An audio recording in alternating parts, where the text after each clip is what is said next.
kind of seeing somebody, and I was seeing someone, but we had a sense of attraction at that time. But you know, it wasn't our time was not God's time yet, and so you know, He allowed us to know of each other, but we didn't really make that connection. And so, what took place in my life took place, and I ended up in confinement. And so. She was one of the, you know, the people that I could always talk to, and so when I had got incarcerated, they took all of my personal belongings, and the only thing I had was here, and I recalled her phone number because we would always talk, and so I made a collect call out to her, and I reached out, and she was like, "Why are you calling me collect?" And I was like, you know, didn't want to tell her what had happened, you know, because you know I was already missing school a lot, but I was missing school indefinitely. Like, you know, she was like, "Why haven't you been coming to school?" And you know, and so on. And I was like, "Well, I'm gonna get back to you," you know. And finally, I just told her why I had got incarcerated, you know, but I wouldn't tell her what for. And so we started to just exchange letters, and I would write her poetry, write all these little letters about, you know, what I thought could have took place if, you know, she would have been more willing to, you know, grant me the advances that I were making towards being closer to her when we were younger. And so, you know, eventually my trial took place and things like that, and I was moved farther away from the city of Houston where we're residing at, and I was sent off to prison.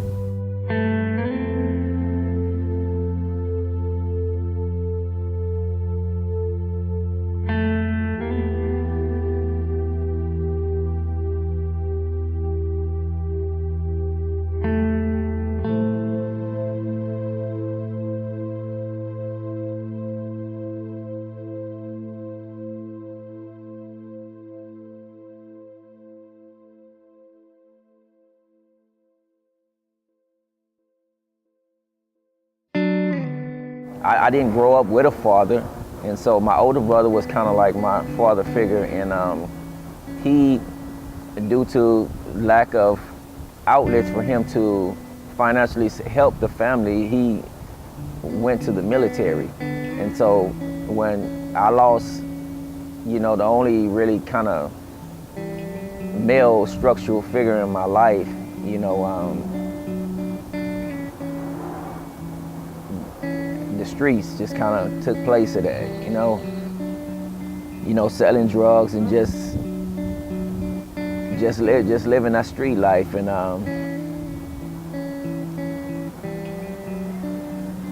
I just fell into a bad place, man. And I was 16 years old, and you know, the type of offense that I had is not it's not a typical offense, you know. Like I had a murder case when I was a kid. You know, I lost contact with everybody, and you know, I've been trying to come home for 16 to 17 years or somewhere in there. It was like 16 to 18 years. I don't even really remember exactly. And but I know it was over. It was in that range, and so I kind of this just became home, you know, because I'm home, you know. I don't think I'm ever gonna get out, you know, because I don't have anywhere to go.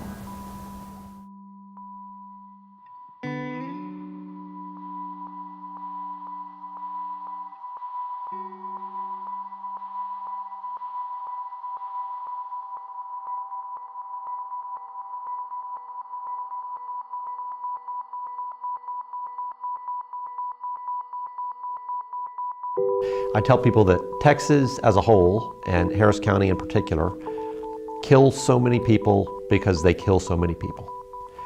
And what I mean by that is that carrying out executions is actually quite complicated.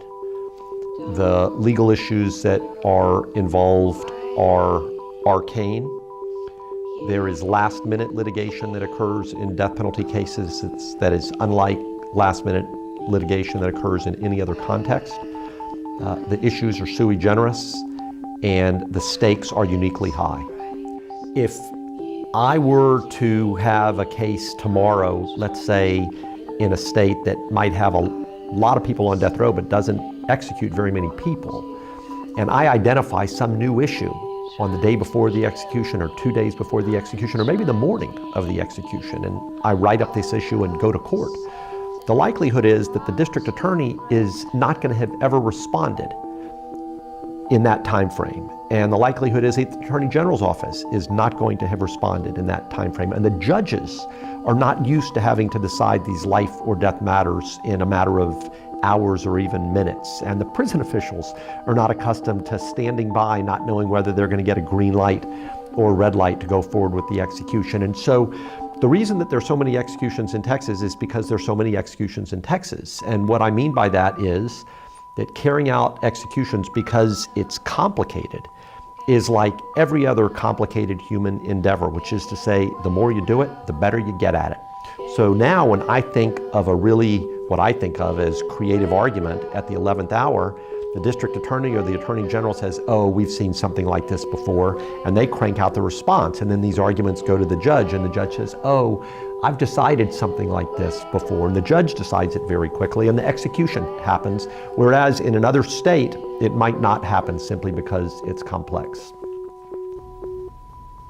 Sure, I was a freshman state representative, 29 years old, thought I knew everything, you know, and Lee College had a program up in Huntsville in the prison to where inmates could get an associate's degree, a junior college degree at that time. And I was the commencement speaker. So I went to Huntsville, and you know, you give this speech, you can't, like a normal commencement, you say, well, go forth and do great things. Well, these people weren't going anywhere for a while. But I congratulated them on their job, and afterwards they had a little reception in the cafeteria.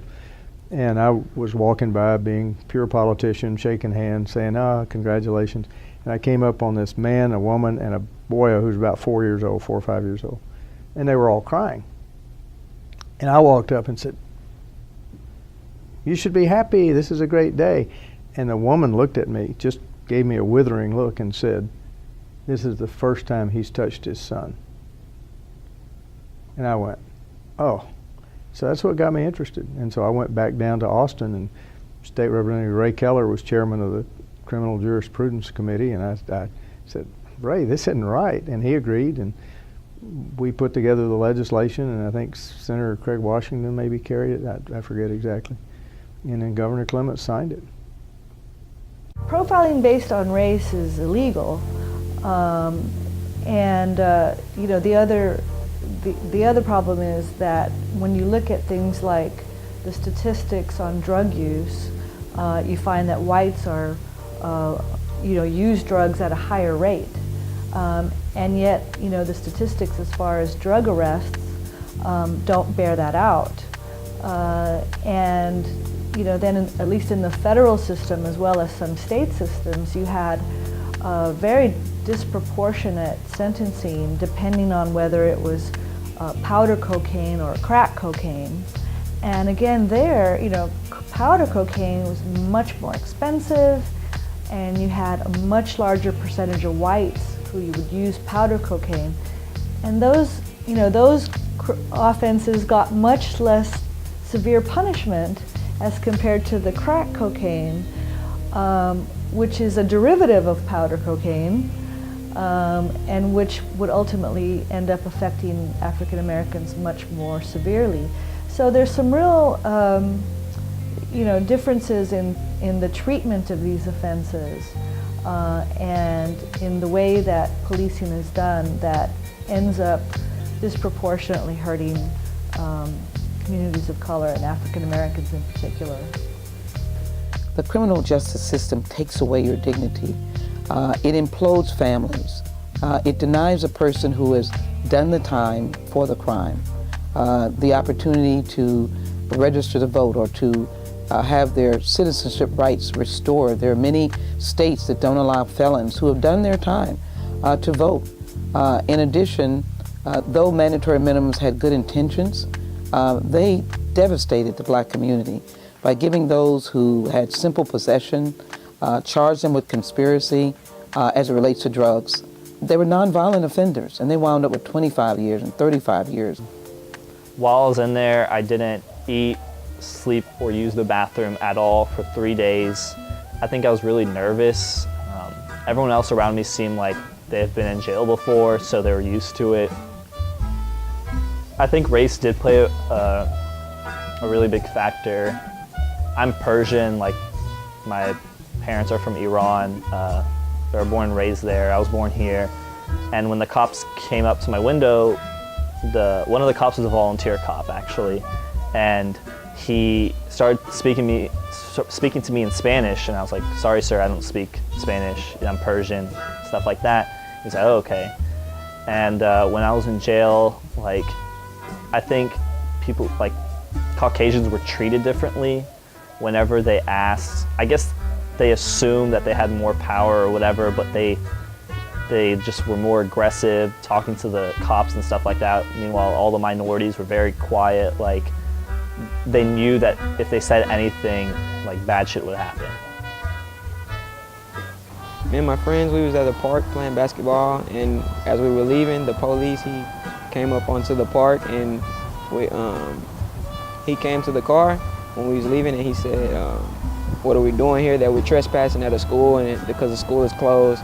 So when he searched the car, he found that I had my weapon and warrant, so he took me in. But I feel like, as far as profiling, I don't feel like, I feel like we have our face sits in our own hands, basically, as of profiling with the police and things like that, as of law.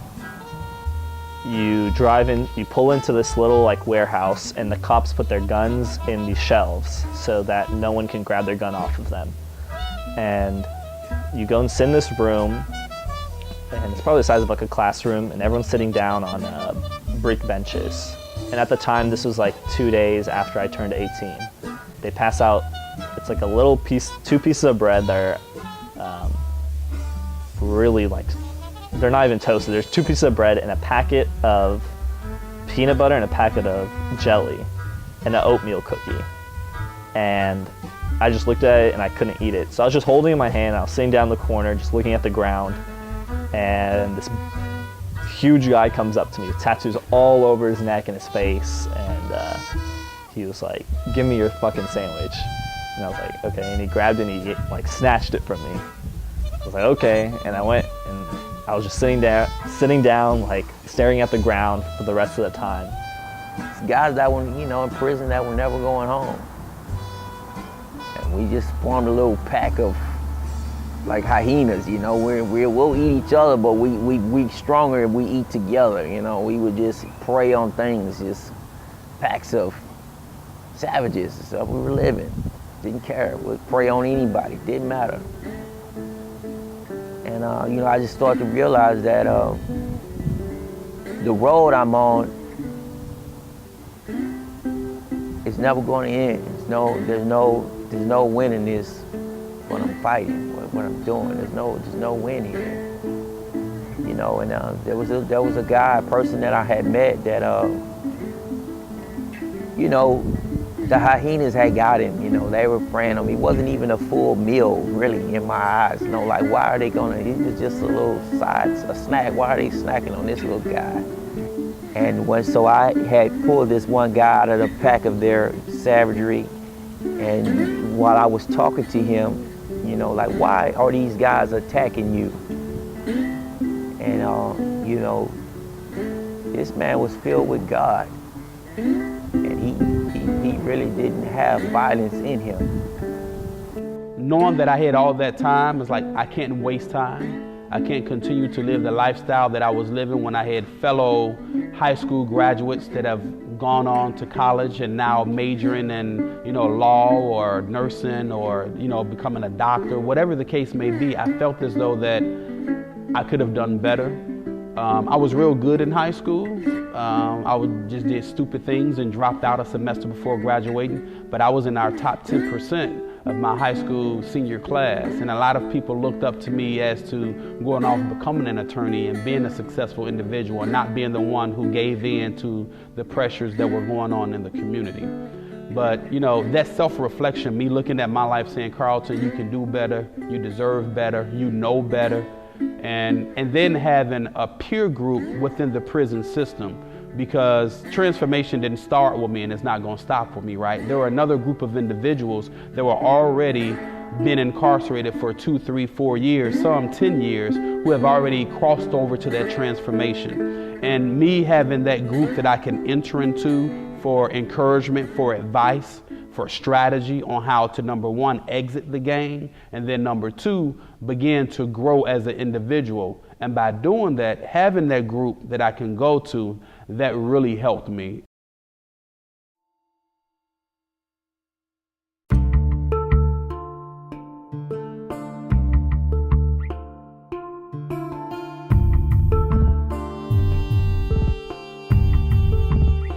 If you look at the different conferences that are held, the different items that are necessary to run and operate a prison, from the jail cells to commissary to handcuffs, whatever the case may be, it is a large industry and it is ran off of money. It's all about money.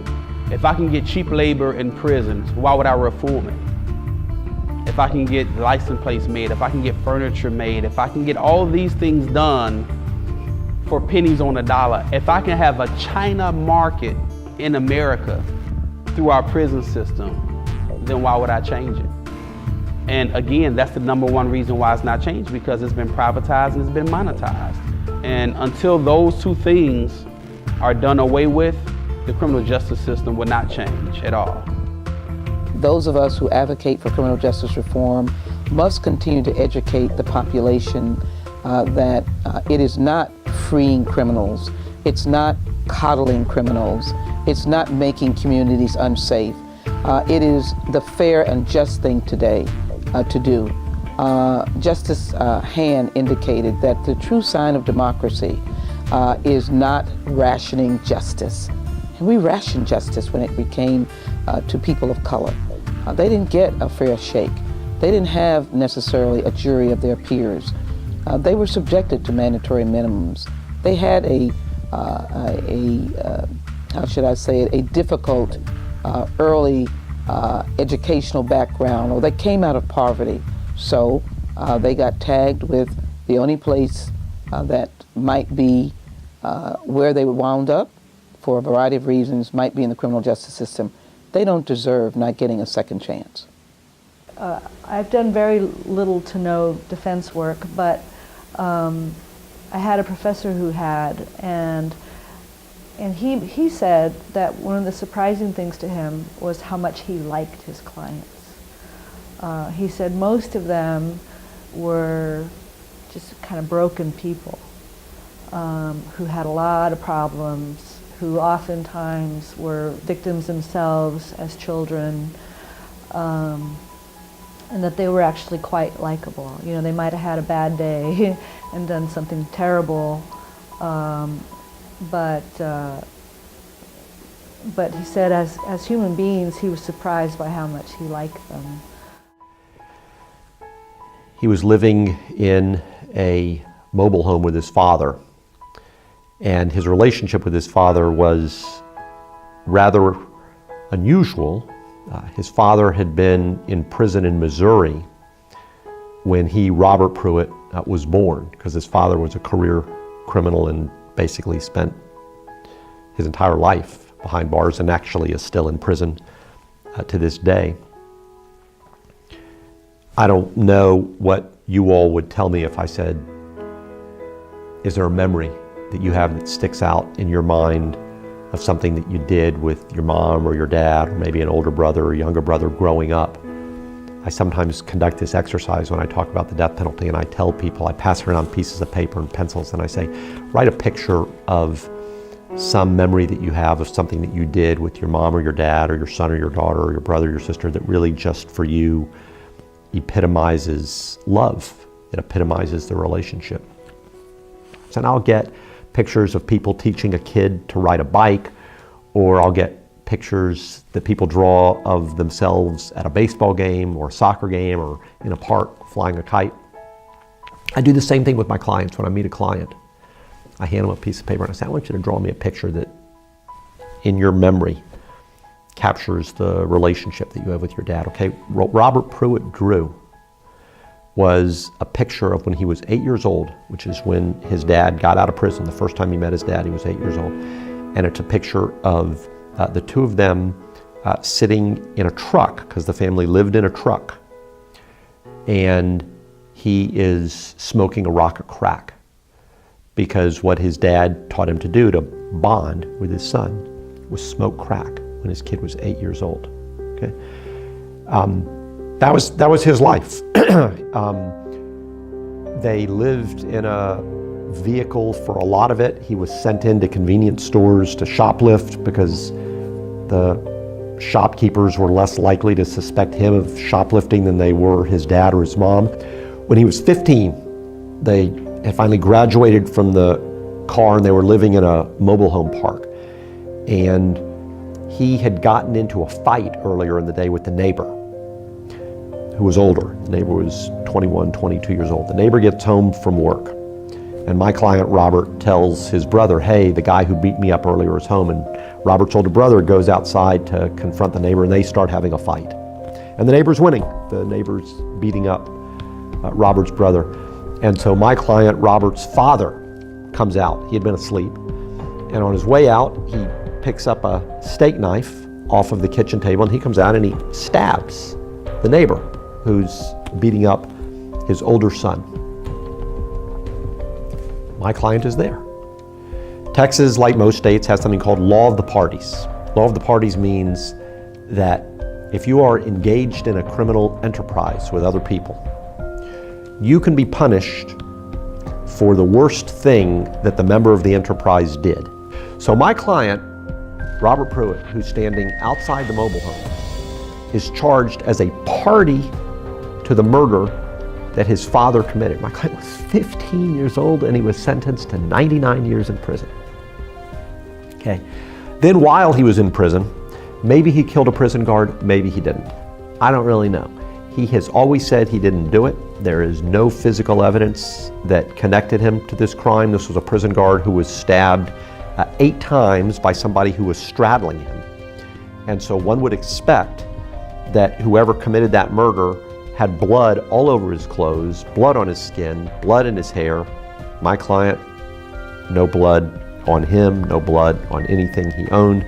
None of my client's DNA was on the guard, who was an officer named Daniel Nagel, who was killed. So I don't even know if my client committed that crime. To this day, I believe he did not commit that crime. Is it possible that he did? Sure. But it would have been miraculous to have committed this crime without any transfer of biological material whatsoever. But regardless of whether he committed this crime, this is a kid who was 15 years old when his father committed a murder. And we just threw him away. We put him in prison. We said, you're gonna spend the rest of your life here. I would go talk to Robert Pruett, and I would think to myself, this is a young man who could have done anything if he'd been in a different environment. He was smart, he was articulate, he was kind, at least to me and to other guards and to other prisoners. He liked to read, he was a beautiful writer, and all of those human qualities never had an opportunity to develop. Obviously, assuming he killed the guard, he did a terrible thing. But he did a terrible thing in an environment that we as a society created and then left him in. And so I tell that story because it is a tragedy that, to me, had so many off-ramps that we had the opportunity to take as a society, and we didn't take any of them. And the reason we didn't take any of them is because he was a white guy, but he was a poor white guy. He was the kind of white guy that people refer to as a white trash white guy.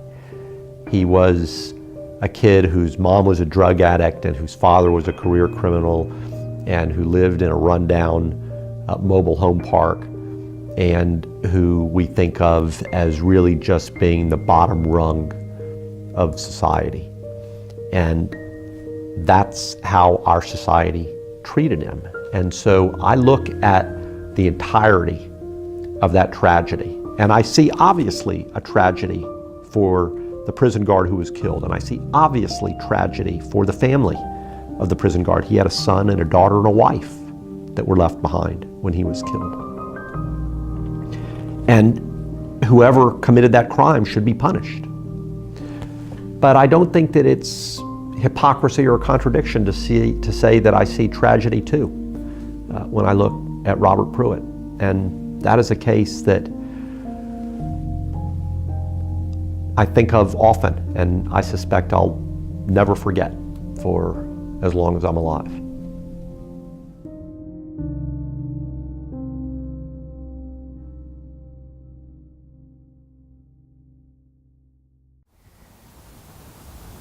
And I was right there, man, and you know, they called my name. I had went like 10 years in confinement without having contact with society. 10 years without correspondence, visits, none of that.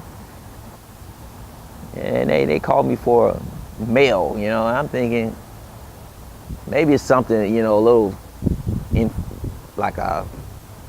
can put a little in-house request to go to infirmary or, you know, some kind of little school, you know, little activity inside of a prison, and it came in the form of a letter, and I was like, well, the guard called me, I was like, I don't even think that's mine, you know, that's probably somebody else's letter, I don't even want to take it, you know. And it was like, you know, they know me, I've been there so long, it's like, nah, man, this is your name, this is yours, and I get it, and it's her, you know, and I'm just like, well, you know, that took me a while to open it because I just can't figure out how did she find me? You know, I done been to like 13 different locations in Texas, and I'm just like, you know, I can't believe it, you know, it's just, I couldn't believe it. So I opened it up, and you know, she was just inquiring about my life, what was going on, and she found me, and she wasn't sure if it was the right, you know, maybe it was the right guy, maybe it's somebody else with the name, but she found me, you know, and she was just trying to get back in touch with me, and you know, for a moment I was like, how am I going to approach this? You know, how should I be angry, or should I be, you know, should I be resentful, spiteful? How should I respond to this after, you know, 20 years of not being in contact with a person? You know, I know I wrote her a couple of times, she didn't write back, and you know, should I just not write back as well? Should I do to her what I felt she done to me? But then where I was at spiritually, I reflected on what I wanted God to do for me. I wanted to be forgiven for the things that I'd done. And so I've decided everything that I want God to do for me is what I want to do for her. I'm going to welcome her back, even though I had been living many years in, you know, outside of the way God intended for me. He still welcomed me back. He gave me peace of mind. So I'm going to welcome her back the way God welcomed me back.